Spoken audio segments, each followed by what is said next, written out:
akínyìn kú ojúmọ́ níbi tẹ́ ti ní àǹfààní láti máa wo ìkànnì yín ìkànnì wa ìkànnì Aṣíwájú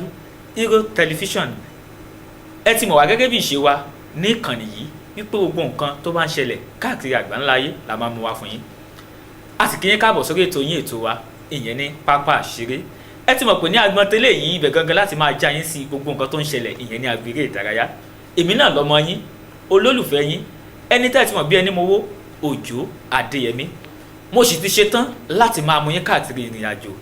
lágbo eré ìdárayá. Ẹ ti mọ̀ mí gẹ́gẹ́ bí ìṣe mi wípé mi ò wà nítorí pé màá lọ sẹ́dẹ̀ kí n wá lọ máa bẹ̀rẹ̀ jẹ́ nítorí pé tí n bá dé láti ẹ̀dẹ̀ yẹn gangan ẹ̀dẹ̀ gangan ni màá padà sí. Ẹ ti mọ̀ wípé ẹsẹ̀ kùkú yẹn gangan náà ni màá ti máa kó tó di wípé a máa lọ sí ilé òkèrè. Ṣùgbọ́n kó tó di pé a máa lọ ẹ̀jẹ̀ ń dókè lọ́nà káwọn nǹkan tí wọ́n ní fún wa.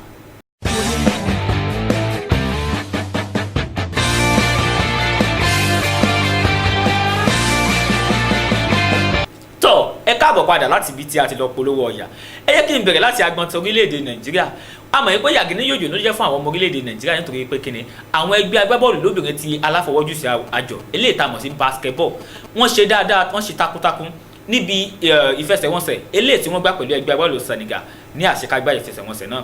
Gbogbo náà la wo ìfẹsẹ̀wọnsẹ̀ náà bí gbogbo ẹ̀ ṣe lọ níbi tí ẹgbẹ́ agbábọ́ọ̀lù the Tigers ẹgbẹ́ agbábọ́ọ̀lù Nàìjíríà àwọn aláfọwọ́jùsí àbọ̀ ní ẹ má gbàgbé eléyìí tá a mọ̀ sí basketball tí wọ́n ti na ẹgbẹ́ agbábọ́ọ̀lù ti Senegal pẹ̀lú àmì èyí tó tó 50 ilé ìtamọ̀ sí 60 tí àwọn ti Senegal láfọwọ́jú sọ àwọn ti Senegal náà táwọn náà sì gbìyànjú láti ní ètò tó. ìgbẹ́lẹ̀ ìkẹrin lélẹ̀ tí wọ́n máa gba ìdíje Afrobasket ìyẹn títa àwọn obìnrin yẹn. Bákan náà kọ́ wọ́n sì ti ṣe kíni wọ́n ti kógbìyà láti lọ́ọ́ máa kópa nínú ìdíje Olympics 2020 eléyìí tí ó ń bọ̀. ẹni tó wá ṣe ààrẹ fún orílẹ̀-èdè Nàìjíríà ìyẹn ààrẹ Muhammadu Buhari ó náà wá ti sọ ó ní pé iṣẹ́ takuntakun ni àwọn ọmọ yìí ṣe o nítorí pé wọ́n ya gbogbo ènìyàn lẹ́nu pẹ̀lú ife ilé tí wọ́n gbà wálé nínú ìdíje náà. Ẹ jẹ́ kí n kúrò níbẹ̀ yẹn ní pápápá ẹ jẹ́ kí n jọ́jọ́ ọmọ ẹgbẹ́ agbábọ́ọ̀lù Nàìjíríà eléyìí tá a mọ̀ sí Samuel Chukwueze eléyìí tó tún gbá fún ẹgbẹ́ agbábọ́ọ̀lù Filari. Ọmọ náà ti sọ̀rọ̀ síbi wàhálà wọn mọ̀ wípé ó ń ṣe dáadáa fún ilẹ̀ bàbá orílẹ̀-èdè Nàìjíríà bákan náà ó ń ṣe dáadáa fún ẹgbẹ́ agbábọ́ọ̀lù eléyìí tó ń gbá bọ́ọ̀lù fún ìyẹn ẹgbẹ́ agbábọ́ọ̀lù Filari ní orílẹ̀-èdè Spain. Ọmọ náà wá ti sọ̀rọ̀ ó ní pé òun gba àdúrà òun sì ń ṣiṣẹ́ dáadáa láti jẹ́ pé ìjọ kan nígbà tá a bá fi rí ọdún 2 sí ọdún 3 sísìn òun náà máa ṣe kíni yóò máa dẹni tí òun ó máa gba ọmọ ẹgbẹ́ agbábọ́ọ̀lù eléyìí tó dáa jùlọ ní ilẹ̀ adúláwọ̀. Bó ṣe jẹ́ nìyẹn ní apá abẹ̀yẹn ẹ jẹ́ kí n wá kúrò níbẹ̀ yẹn kí n dọ́dọ̀ Wilfred Ndidi ẹ mọ̀ pé ọmọ orílẹ̀-èdè Nàìjíríà náà sì ni ẹ má gbàgbé orílẹ̀-èdè Nàìjíríà náà sì láwa ọmọ orílẹ̀-èdè Nàìjíríà náà lọ náà Wilfred Ndidi ó náà ti sọ pẹ̀lú bí àwọn ènìyàn ṣe ń bu ẹnu àtẹ́lu ọmọ yìí níbi ìfẹsẹ̀wọnsẹ̀ eléyìí tó gbá ní òpin ọ̀sẹ̀ tá a lò tán yìí fún ẹgbẹ́ agbábọ́ọ̀lù eléyìí tá a mọ̀ sí Leicester City pẹ̀lú bí ó ti jẹ́ pé ó ṣe àṣìṣe tó sì jẹ́ pé ó fa àkùdé díẹ̀ fún ẹgbẹ́ agbábọ́ọ̀lù Leicester City bó dẹ̀ jẹ́ pé òun náà ló tún padà mì àwọn eléyìí tí Leicester City náà tí wọ́n tó fi díje pẹ̀lú ẹgbẹ́ agbábọ́ọ̀lù Chelsea tó sì jẹ́ pé àmì náà padà kù sí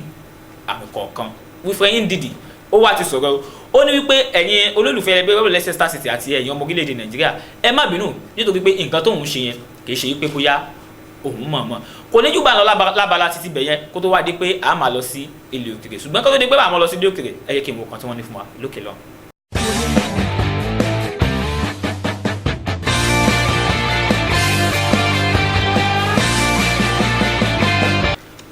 Ẹ káàbọ̀ padà láti ibi tá a ti lọ polówó ọjà lẹ́ẹ̀kan sí ẹ jẹ́ kí n wá máa lọ sí ilé òkèrè báyìí ti mọ̀ pé àgbọn ti ilé òkèrè gangan láwọ̀ ẹ jẹ́ kí n bẹ̀rẹ̀ lọ́dọ̀ olùkọ́ni Jose Mourinho eléyìí tó jẹ́ pé ẹgbẹ́ wọn Manchester United wọ́n gba iṣẹ́ lọ́wọ́ ẹ̀ nínú oṣù kejìlá ní ọdún tó kọjá. Olùkọ́ni yìí náà wá ti sọ̀rọ̀ ó ní pé pẹ̀lú bó ṣe jẹ́ pé òun ò tiẹ̀ wá ní àǹfààní láti wà ní agbo eré ìdárayá fún bí ọdún kan ó ní pé ṣe lòun ń ṣe kíni àárò eré ìdárayá ó ń ṣe òun ó ní bó tiẹ̀ jẹ́ wípé òun ń ṣe oríṣiríṣi iṣẹ́ pẹ̀lú ọ̀pọ̀lọpọ̀ àwọn móhùnmáwòrán látìgbà tí òun ti fi agbo eré ìdárayá sílẹ̀ ó ní ṣùgbọ́n o kò sí tó dàbí iṣẹ́ òun gangan iṣẹ́ tó ń yàn láàyò ìyẹn iṣẹ́ olùkọ́ni ó ní ṣùgbọ́n láìpẹ́ láì jìnnà òun ó padà sí abẹ́ iṣẹ́ olùkọ́ni Jose Mourinho òun gangan náà ló ń sọ bẹ́ẹ̀. Ó yá ní pápápá ẹ jẹ́ kí n kúrò nípa yẹ kí n wá lọ sọ́dọ̀ ẹgbẹ́ agbábọ́ọ̀lù Manchester United níbi tí olùkọ́ni wọn Ole Gunnar Solskjaer tó ti ń sọ̀rọ̀ sí gbogbo ayé wípé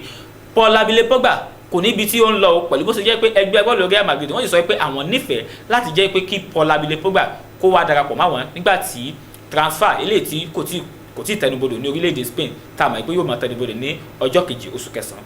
ṣùgbọ́n olùkọ́ni Ole Gunnar Solskjaer sọ ní pé ìwọ Paul Labile Pogba kò sí ibikíbi tí Paul tó ń lọ o nítorí pé ọmọ ẹgbẹ́ agbábọ́ọ̀lù Manchester United tọkàntọkàn ó ní Paul Labile Pogba wọ́n ní pé ẹ̀yin ẹgbẹ́ agbábọ́ọ̀lù Real Madrid ẹ jẹ́ ká kúrò ń bẹ̀ yẹn o kẹ́ ẹ̀ gbójú kò ń bá Paul Labile Pogba kì í ṣe kíni kì í ṣe ọkọ̀ kìíní di ọmọ ẹgbẹ́ agbábọ́ọ̀lù yìí ọmọ ẹgbẹ́ agbábọ́ọ̀lù Manchester United náà ni yóò máa jẹ́ olùkọ́ni Ole Gunnar Solskjaer ló ń sọ bẹ́ẹ̀ bó ṣe jẹ́ ìyẹn lábẹ́ ẹ̀pọ̀ yẹn ẹgbẹ́ kí n wá kúrò bẹ́ẹ̀ kí n wọnú ẹgbẹ́ agbábọ́ọ̀lù ti Chelsea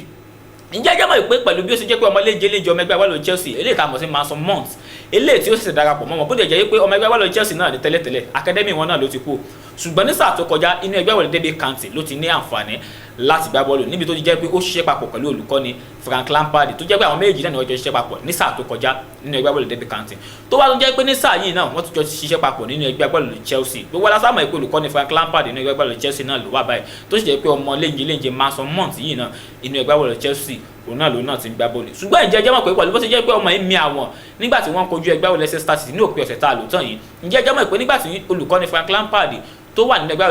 ẹgbẹ́ agbábọ́ọ̀lù Derby County náà ọmọ náà ni ọmọ ẹgbẹ́ agbábọ́ọ̀lù eléyìí tó kọ́kọ́ mi àwọn àkọ́kọ́ fún olùkọ́ni Frank Lampard bákan náà òun náà tún ni ọmọ ẹgbẹ́ agbábọ́ọ̀lù eléyìí tó kọ́kọ́ mi àwọn àkọ́kọ́ fún olùkọ́ni Frank Lampard nígbà tí ó tún bọ́ sí inú ẹgbẹ́ agbábọ́ọ̀lù Chelsea tó túmọ̀ sí pé ó fẹ́ dàbí ẹni pé kádàrá olùkọ́ni Frank Lampard àtọmọ yẹn ó fẹ́ dàbí ẹni pé wọ́n ń jọ ara wọn kọ́ ló ń ṣàwọn ṣàánú wọn òkùnkùn tẹ́jà bá ṣàǹsì láyè ká máa fi àdúrà tì náà ní. ẹ jẹ́ kí n kúrò níbẹ̀ yẹn ní pápá kí n wá débo gangan kí n dénú ẹgbẹ́ agbábọ́ọ̀lù Real Madrid pẹ̀lú awuyewuye lè tó ń lọ wípé bóyá Gareth Bale yóò kúrò nínú ẹgbẹ́ agbábọ́ọ̀lù Real Madrid àbí kò tiẹ̀ ní kú tí olùkọ́ni Zinedine Zidane tí ó ń sọ ṣùgbọ́n pẹ̀lú bó ṣe jẹ́ pé kò ní àǹfààní láti kúrò nínú ẹgbẹ́ agbábọ́ọ̀lù Real Madrid awuyewuye náà sì ń lọ wípé olùkọ́ni Zidane náà ó wà ní sọ̀rọ̀ sí Bugayo ó ní pé pẹ̀lú bó ṣe jẹ́ pé Gareth Bale kò ní àǹfààní láti kúrò nínú ẹgbẹ́ agbábọ́ọ̀lù òun yóò máa ní àǹfààní láti máa gbá bọ́ọ̀lù fún òun dáadáa àwọn agbábọ́ọ̀lù ẹgbẹ́ agbábọ́ọ̀lù Real Madrid náà wà á sọ̀rọ̀ níbi tá a ti rí Casemiro ilé tó ń gba ní àárín gbogbo fún náà ó náà wá sọ ó ní pé tá a máa sọ nípa síwájú dáadáa tá a bá sì sọ nípa ẹni tó lè gbá bọ́ọ̀lù dáadáa ní orí pápá ọ̀kan gbòógì ní Gareth Bale jẹ́ fún ẹgbẹ́ agbábọ́ọ̀lù Real Madrid nítorí pé ó ti ṣiṣẹ́ takuntakun fún àwọn gẹ́gẹ́ bí aṣíwájú tó sì jẹ́ wípé ní ọjọ́ ọ̀la á di ẹni tó jẹ́ alágbára nínú ẹgbẹ́ agbábọ́ọ̀lù Real Madrid Casemiro òun náà ló tún sọ báyẹn fún àwọn èèyàn nípa Gareth Bale nígbà yẹn ẹ jẹ́ kí n kúrò níbẹ̀ yẹn pẹ̀lú bó ṣe jẹ́ wípé awuyewuye tó ń lọ ní ìgboro ajé wípé ẹni tó jẹ́ agbábọ́ọ̀lù nígbà kan rí fún ẹgbẹ́ agbábọ́ọ̀lù Chelsea bákan náà fún ẹgbẹ́ agbábọ́ọ̀lù Arsenal Ashley Cole wípé ó ti fi ẹ̀yìn tì òótọ́ ni wípé ó ti fi ẹ̀yìn tì ó kéde ìfẹ̀yìntì ẹ̀ ní òpin ọ̀sẹ̀ tá a lò tán yìí gbogbo wa la máa Ashley Cole ó ṣiṣẹ́ ribiribi fún ẹgbẹ́ agbábọ́ọ̀lù Chelsea ó sì ṣiṣẹ́ ribiribi fún ẹgbẹ́ agbábọ́ọ̀lù Arsenal ó lọ sí inú ẹgbẹ́ agbábọ́ọ̀lù LA Galaxy náà ìyẹn lórílẹ̀‐èdè Amẹ́ríkà bákan náà ó sì gbà nínú ẹgbẹ́ agbábọ́ọ̀lù Derby County kó tó wá di pé ó sọ yìí pé òun ò ní àǹfààní láti gbá bọ́ọ̀lù mọ́ tá a bá wo àwọn àmúyẹ ilé tí ọmọkùnrin tó ti ní tá a bá sì wo àwọn ọkùnrin yìí pé apá àlàáfíà lọ́wọ́ ẹ̀yìn oló ti ń gbá bọ́ọ̀lù fún ẹgbẹ́ agbábọ́ọ̀lù Chelsea bákan náà ó gbà fún ẹgbẹ́ agbábọ́ọ̀lù Arsenal Derby County àti LA Galaxy ó kéde ìfẹ̀yìntì ẹ̀ o lẹ́ni ọdún méjì ó dín ní ogójì 38 years of age tó sì sọ yìí pé ó di bye bye fún eré ìdárayá ṣùgbọ́n ó ti wá sọ Ashley Cole ó ní pé pẹ̀lú bó ṣe jẹ́ pé òun fẹ́ kúrò ní agbo eré ìdárayá yìí ó ní pé òun ó lọ máa kọ́ nípa iṣẹ́ olùkọ́ni nítorí pé òun nífẹ̀ẹ́ láti ṣiṣẹ́ olùkọ́ni dáadáa èyí ni ọ̀rọ̀ tí Ashley Cole sọ nígbà tí ó kéde ìfẹ̀yìntì rẹ̀ ẹ jẹ́ kí n kúrò níbẹ̀ yẹn ẹ jẹ́ kí n lọ sí orílẹ̀-èdè Italy níbi tí a ti rí ọmọkùnrin dúdú yẹn ọmọ ẹgbẹ́ agbábọ́ọ̀lù Italy ní bó tiẹ̀ jẹ́ wípé ọmọ ẹgbẹ́ agbábọ́ọ̀lù Ghana orílẹ̀-èdè Ghana gangan ní àbínibí ẹ̀ ṣùgbọ́n ọmọ yìí tá a bá ń sọ nípa Mario Balotelli eléyìí tí ó dẹ̀sẹ̀ darapọ̀ mọ́ ẹgbẹ́ agbábọ́ọ̀lù kan ní ìlú díje Italian Serie A lórílẹ̀-èdè Italo eléyìí tí a mọ̀ sí ẹgbẹ́ agbábọ́ọ̀lù Brescia ẹgbẹ́ agbábọ́ọ̀lù yìí ibẹ̀ gangan náà ní ibi tí wọ́n bí Mario Balotelli sí tó sì jẹ́ pé ibẹ̀ gangan náà ni ó dàgbà sí ṣùgbọ́n o tá a bá ń wo Balotelli ní òde àgbáláyé ọ̀pọ̀lọpọ̀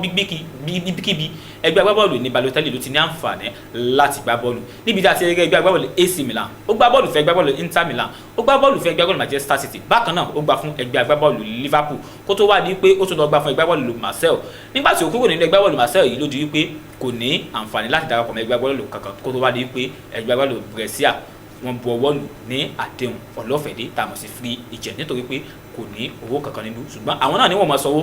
tí a máa gbà ní ọ̀sọ̀ọ̀sẹ̀ tó túmọ̀ sí pé Mario Balotelli ó tún ti padà sínú ìdíje Italian Serie A ó sì jẹ́ ìyẹn lápá abẹ́yẹn ẹ jẹ́ ká kúrò níbẹ̀ yẹn kí n wá wọnú ẹgbẹ́ agbábọ́ọ̀lù Inter Milan tẹ̀lé àwọn agbábọ́ọ̀lù Manchester United pẹ̀lú bí ọ̀rọ̀ ṣe ń lọ lọ́wọ́ láàrin agbábọ́ọ̀lù Inter Milan àti agbábọ́ọ̀lù Manchester United lórí ọ̀rọ̀ Alexis Sanchez ó ṣeé ṣe kó dẹ́ pé ibi tí Alexis Sanchez yóò máa darapọ̀ mọ́ ní inú ẹgbẹ́ agbábọ́ọ̀lù Inter Milan nítorí pé ẹgbẹ́ agbábọ́ọ̀lù Inter Milan wọ́n ní pé àwọn ti ṣetán láti jẹ́ pé káwọn máa gbé Alexis Sanchez kúrò nínú ẹgbẹ́ agbábọ́ọ̀lù Manchester United pẹ̀lú àdéhùn aláyàlò ilé ìtamọ̀ sí on loan deal bó tiẹ̀ wà jẹ́ pé tó bá wà padà ṣe dáadáa ó ṣeé ṣe káwọn máa rà pẹ̀lú owó tí a máa tó 15 million pounds ìyẹn ní òpin sáà bó sì jẹ́ ìyìnlẹ̀ pẹ̀lú ọ̀rọ̀ Alexis Sanchez ẹ wáyé kí n kúrò níbẹ̀ yẹ kí n lọ sínú ẹgbẹ́ agbábọ́ọ̀lù Barcelona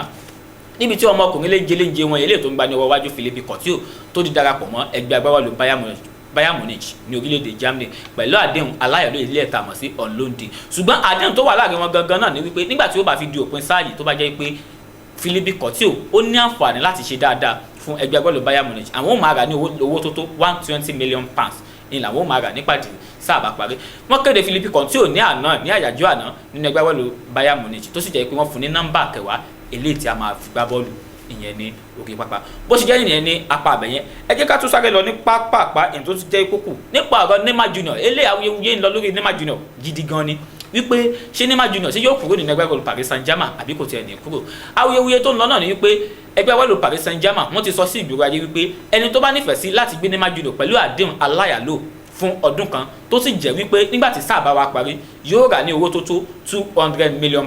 tàbí owó tí a bá jù ẹ lọ owó tí a jù bẹ́ẹ̀ lọ nítorí pé ẹgbẹ́ agbábọ́ọ̀lù Paris Saint-Germain PSG ní orílẹ̀-èdè France wọ́n ní pé àlòtán yìí bó ti jẹ́ pé àwọn èèyàn ti ní àǹfààní láti wò níbi tí a ti rí ẹgbẹ́ agbábọ́ọ̀lù Leicester City àwọn àti Chelsea tí